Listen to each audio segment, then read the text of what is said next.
I've never been one for sociality. It all seemed a little too superficial, a little too fake, especially when it's someone you've just met. They'll give you a shiny smile and a prolonged handshake that leaves you wondering what they are after. Perhaps this is why I dislike my new job at the post office. People there are always talking to you and asking for favors. Normally stupid things like helping reorganize the paper stack or checking if the new shipment had arrived yet. I would do such things without complaint, but for some reason, people still didn't like me. Occasionally, someone made the remark about going down to the pub later that week and would ask me if I wanted to go. I just declined. I could tell they were offering out of politeness. It was no secret that everyone who worked in the shop were friends with each other apart from me, and that type of politeness and pity was exactly what I hated about people being communal. I had recently graduated from a high school in the eastern part of the city, in a proverbial blaze of glory, all straight A's, apart from a slight blip in my French exam which cost me the highest mark. I had everything ahead of me. The chance to be accepted into a respectable university, the promise of a good job, and maybe even the chance to make some proper friends, ones who would understand me more. Things honestly felt as though things couldn't get better. Then, reality set in. I was simply too much of a loner to be accepted into a good higher education institution, and as ridiculous as this sounds, they refused me in place of more sociable, better candidates. The high school reports portrayed me as a solitary student, quiet and darkly spiteful of anyone more popular than myself. It took me mere moments to realize why they hadn't accepted me, and when I did, I burnt the letter and refused to give them the satisfaction of recommending me to someplace else. And that was what led me to work in such a place. A derelict news agent that provided meager pay, hardly enough to live on. In hindsight, I shouldn't have been so bitter about the whole offer. I probably would have been able to leave one day, but it wasn't to be. It happened late one night, must have been near 12 o'clock. As per usual, I'd been left to look after the place until it was closing time, in the early hours of the morning. The shop was unkempt and dirty. Moths circled the grime-coated bulbs, while cheap fishing nets and chocolate bars arranged themselves haphazardly along the counter. It was disgusting. The shelves were just as bad, too. Great white things, smeared with decades of dust, rising high above my head like a maze of plastic. I cleaned the counter with a grubby cloth, persevering to get rid of the small coffee stains and pieces of dried chewing gum before emptying the till. After setting aside the fixed revenue of money that was to be saved, I noticed the $5 laying on the ground. It was old and looked slightly ragged, but I barely hesitated in picking it up. I held it for a few seconds, debating on what I should do with it, before sliding it in a charity bucket. It paid to be nice. I put down the sweeping brush against the counter and walked towards the back of the shop. Then I caught something out of the corner of my eye as I passed the glass door that led out to the dark street. Something quite apart from the black, flaky-looking bins, orange sodium lights, or even the occasional car that passed by. It had been a man, or at least something humanoid, but I'd definitely seen him, even if it was only for a moment, up on the roof of the parking lot, opposite the street from me. But as I looked now, he was gone. There was nothing there anymore. I thought about it more as I drove home in my silver Vauxhall, wondering about his identity. From what I remembered from that almost inconceivably brief glimpse, the man had been almost unnoticeable, half hidden behind the building that housed the elevator. Also, he seemed to have been wearing all white. At least, that was what I caught from the sight. Perhaps he was a foreman or an electrician working late. But as I thought when I turned off the ignition outside my house, What kind of foreman or electrician dresses in white? The thing that unnerved me most about that encounter wasn't that he was in white or that he had been out late. What it was is that in that moment when I saw him, he had already been looking back. Now, about a week after the event, I had very nearly forgotten about it. Things like that happen all the time, such as when you're near a forest at night and you think that something is looking at you, only to find that it is something like a rabbit or another form of wildlife. More often than not, it's nothing at all, and you just leave without checking. More interesting things were happening anyway.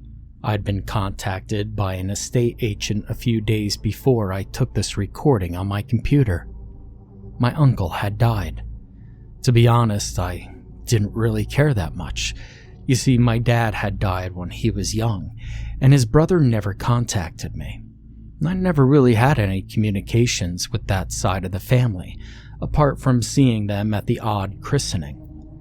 But it turned out that I was his only living relative, and his home was, to my surprise, an ancestral one.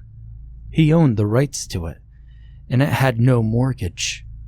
Seemed perfect to me, so after receiving it, I almost immediately quit my job and left for the house. It was on the east side of the city, in a rather isolated area, next to the countryside. I actually thought it was a good thing, until I arrived there on a bus. It looked a little run down, to be honest, with graying wood and a creaky-looking structure. It did have windows, but even then they were dusty and covered in grime. And that's when I started to have second thoughts about this whole idea. But by the time I had turned around, the bus had sped off. I was alone with only my clothes and personal belongings with me. The house was of a relatively large size in my estimation. It could be described as vast, though that could be attributed to the fact that most of my life I lived in a cramped, bare flat. Neglecting to mention its poor condition, an average-sized family could have properly lived in it without a problem, never mind a single 24-year-old man. It had a picket fence surrounding it haphazardly. The aged wood joined together by intertwined wires that were badly rusting. I tentatively pushed open the gate, which screeched slightly on its hinges, causing me to wince. As I walked towards the front porch, I had to step carefully over the badly cemented concrete slabs which made up the pathway. Out beyond the house, there was a large dark forest that looked quite intimidating in the dying light of the sky. I pushed open the first door, which opened easily, before inserting a key into the lock of the second, a far sturdier one. It took me a few turns to get it to open. I'd never been strong, and the lock was old and rusting. But when I got it, it slid open almost soundlessly, and with a lack of effort that I thought to be odd. The interior was slightly better than the outside, with a sounder structure and a better quality of wood. Not to say it was good, but better at least. There was a small entranceway disproportionate to the size of the house, which was sparsely decorated. There was a rusty, battered, empty coat hanger onto the left wall, looking ready to fall. The wallpaper was gray and peeling, unveiling the thin, rotted plaster underneath. There were several large holes in the right wall, jagged black expanses that led inside the walls. I could probably have fit my head in a few of them. And beyond the entrance was a set of stairs that led upwards into the rest of the house. I couldn't make out anything after the top step. Beyond that point, light seemed to have receded into darkness. Not wanting to go up there, I decided to take a closer look at the bottom floor. The hall split into two doorways opposite each other. The one on the left didn't even have a proper door. It seemed to have been torn off its wooden frame, and not carefully either. I could see the top of it on the floor, surrounded by splinters, fragments of glass and discarded lampshades, before the rest sank into an absolute black of a room.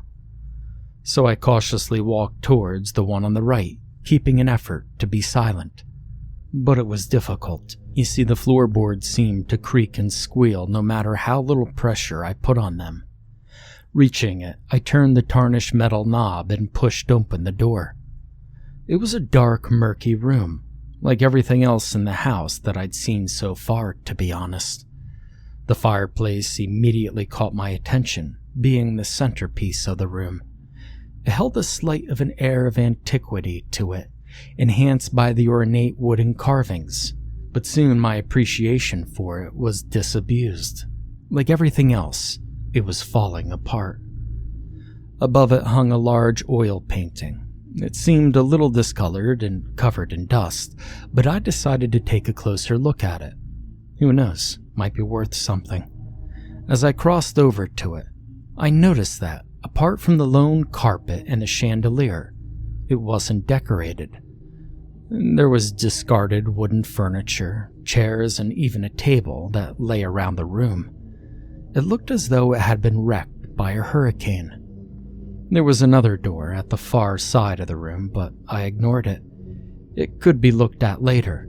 I twisted the painting in its hanging, maneuvering it for several moments until it was safely back in its frame. Then I took a good look at it. The first thing I realized about it is that it was old, and I mean really old, maybe 100 or 200 years since it was illustrated.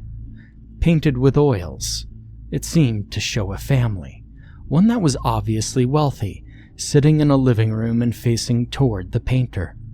The affluence they had was shown through their clothes, the frilly collars, leather slacks, gentleman-style jackets on the boys and the father.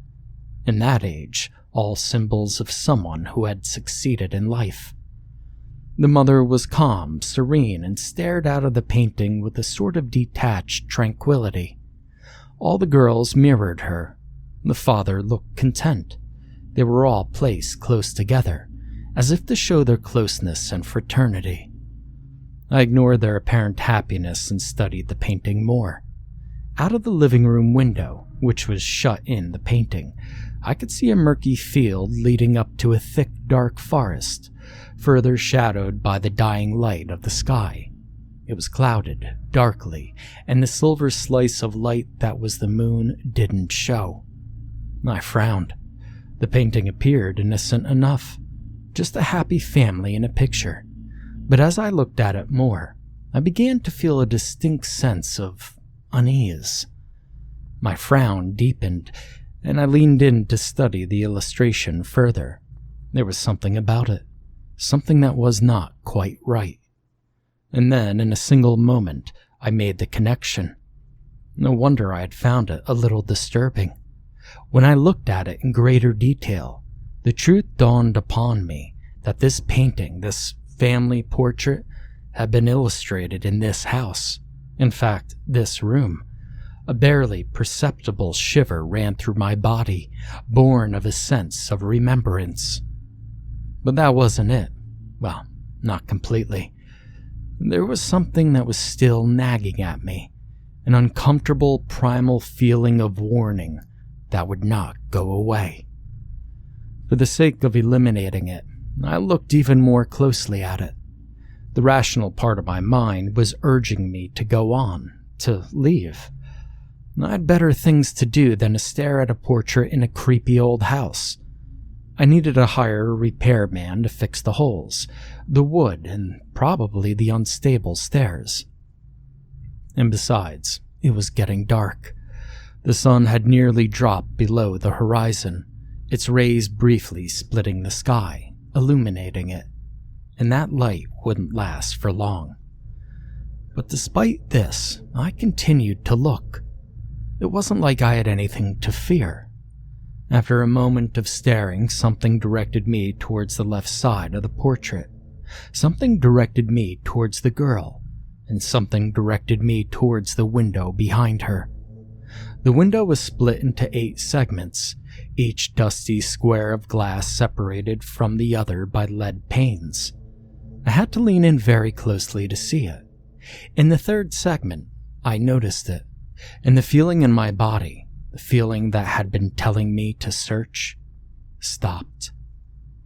There was something in the forest, behind the well-painted window, out past the darkened fields, into the shadowed woodland. Something was set upright, at its very edge. It was so small that I could barely make anything out. Other than that, it was white. I felt a chill in my bones. That white color had plagued my mind for the past few days, for no apparent reason. But now I knew why. It seemed completely illogical, but I felt as though that shade of white and the one I had seen very recently were uncannily similar. Then I had a thought, one that I immediately wished had never crossed my mind. It was stupid. It was undoubtedly impossible, and it terrified me, so I needed to know, just to put my mind to rest. I crossed over the room to the window. I pushed aside the fluttering curtain into the open air. There was no window anymore, no lead. I looked forward past the field and into the forest. And then I saw it, and I screamed. And then the light died. I scrambled backwards, pushing chairs over in my haste to get away. My breathing had suddenly grown heavier and impossible to control. It had been there. There was no doubt, no illusion. Whatever I had seen late that night and in that portrait, I had glimpsed right there. My instinct was telling me to run, and so I did. I dashed towards the door of the living room and wrenched it open, flying into the hallway. A spike of fright went through me as I saw the darkness of the drawing room, but I paid it no heed, grabbing for the front door knob and pulling. But it didn't budge. I stared at it in disbelief and tugged on it again. It didn't open. Even though it moved slightly, it didn't open. I pulled harder, certain that if I pull in a sufficient effort, and if I had enough time, I could open it. Opening the way to my car and opening the way to safety. If I had enough time. But then I heard a creak from the living room behind me, and realized that I didn't. In a moment, I made my choice. I turned around, and with a speed spurned by terror, I rushed up the stairs. It was dark, but that seemed far less an intimidating choice than it had moments ago. It was a big house, a manor, so I probably could have hid well, but in my panic, I chose the closest route to safety. Directly around the first corner, in what appeared to be a large restroom. Ignoring the furniture and decorations, I slammed the door behind me and quickly moved under the bed at the far left, which was shielded by a big armchair and the remains of a desk. I had to pull out an oak chest to get in, but I managed to tug it back in before I stopped moving. Suddenly, everything seemed quiet. In the absolute darkness, I lay there, terrified beyond measure. It had actually been there. In the house. That noise I had heard from the living room could not have been anything else. The only thing I could think about was that it must have been incredibly fast to have covered the distance in that time. The floor did squeak easily, but I had been notified that days before my arrival, an exterminator had removed all rodents from the house. It had to have been something other than a rat, perhaps an animal, but I was deluding myself. It had to have been it. I had seen it. And then the door opened. My heart froze, but my breath inexplicably quickened. To hide my breathing, I shoved my face into my jacket, and I wondered how could I have known that I was here. I listened in angst to catch any sign that it was approaching my hiding place. The thing was quiet. Unnaturally so. I only caught a few sounds, slight creaks on the floorboards, nothing beyond that. I couldn't even hear it breathe, if it could. Then, after what I dreamed of as an eternity, the door shut. I still lay there silently, wondering had it really gone. I waited there in the darkness for what was probably hours because, despite the fact that this might be the only chance I got to escape, My body did not allow me to move. I couldn't risk the chance that somehow it could catch me. It took me hours to gather the courage to move. Straight after each movement, I stopped, straining to hear anything. But all I heard was absolute silence. Slowly but surely, I managed to quietly maneuver my way out of the bed, scratching myself multiple times on the grayed floorboards. But that seemed like a good price to pay for discretion. When I found myself out of the bed exposed, I suddenly felt another wave of dread. If I had walked in at that moment, I would have been spotted. But it didn't. I soon began to look for a way out. After a brief moment, I noticed the door on the far side of the room. It was flat and unadorned, save for the tarnished sign near the top. It read, "Laundry Transfer." And that was it, my route out. The laundry transfer was, I knew, a device which transferred the laundry from one floor to another by a pulley. Hell, it could easily fit me. I wasn't very tall or bulky, much the opposite, in fact, so it shouldn't be difficult. After that, it would be a short stretch to freedom. As I put my hand on the knob, the door to the restroom opened, and something stepped through. The thing was tall, taller than me, taller than the average man. Its skin was white, a bald, pasty white that somehow, to me, seemed more dangerous than any shade of black, however deep. Its skin was blemished, indented, and its hands crooked and hooked and sharp. I took all this in a moment before looking at its eyes. They were pallid, whitish with red veins snaking up them like creepers and brimming with malice. I stepped backwards, fear lancing through my heart, telling me what I was seeing was wrong, was fundamentally not right.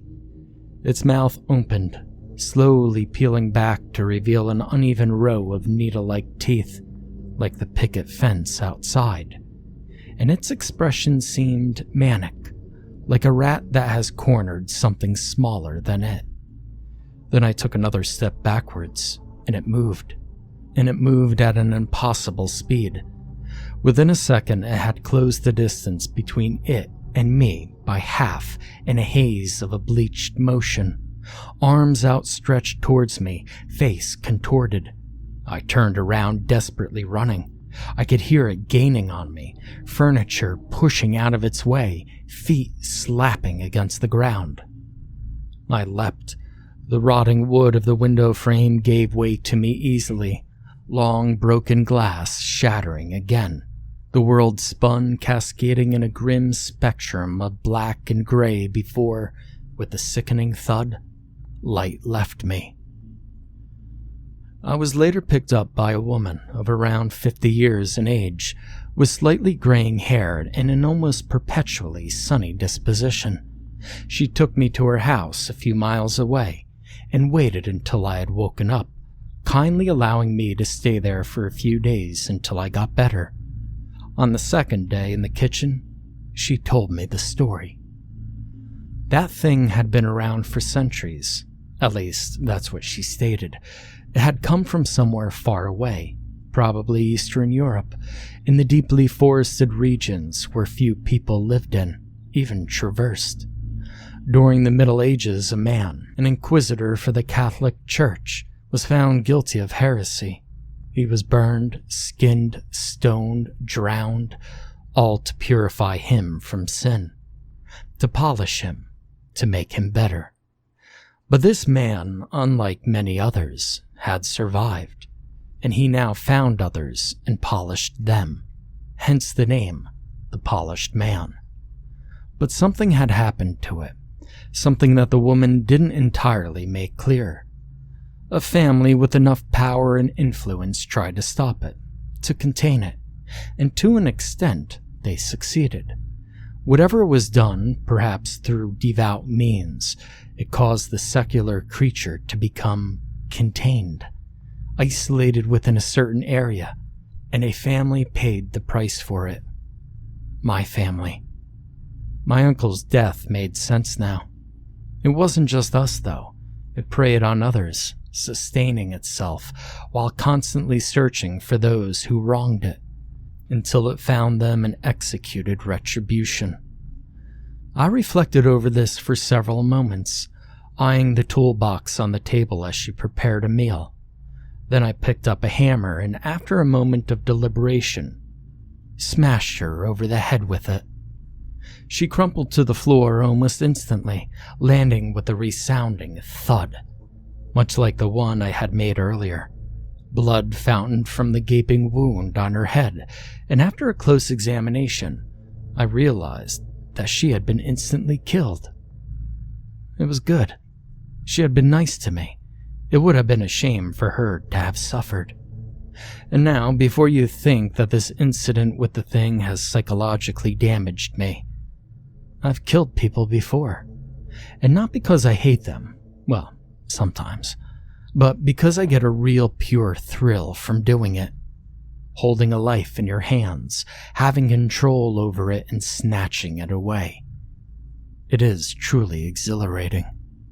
But, and this is a thing that very few of you will understand, going from that feeling of dictating life to being the one on the receiving end of it is something profoundly disturbing.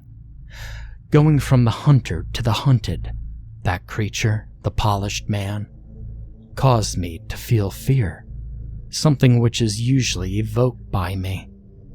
I don't know what it is, and I don't really believe the story, but I know this thing, it, unlike I, is indiscriminate. A crying woman, a feeble old man, a young child, it doesn't care. And it is relentless, searching for hours, picking the right target at the right place. It'll probably keep going, continuing its bloody work, until all are gone. Mass murderers are notorious in popular culture for being cold-blooded, ruthless psychopaths that butcher people as though they were slabs of meat, lined up and ready for the slaughter. And while this approximation is partially correct, the reality is quite different. Despite their, our urge to kill people, most are more human than you would think. And unlike in Dexter or other shows where inept maggots attempt to recreate the moment of the crime, the truth of what happens is usually worse and would probably horrify you beyond all imagination. All of us are human, no matter what the police or media would have you believe. We eat, we sleep, we live, we die. We have our joys, our hopes, and yes, our fears. Apart from the need to kill, we are not very different. Ever wonder why some don't get caught for a long time? Or why some disappear entirely? They are so human that even the sloppy ones can evade capture by blending in. There's a reason that I haven't mentioned where this all happened or put it into a video. I don't want to get caught. I would prefer to remain anonymous. I didn't do it for recognition. But in case you're having thoughts about calling the police, don't waste your time. I'm going to end my life tonight.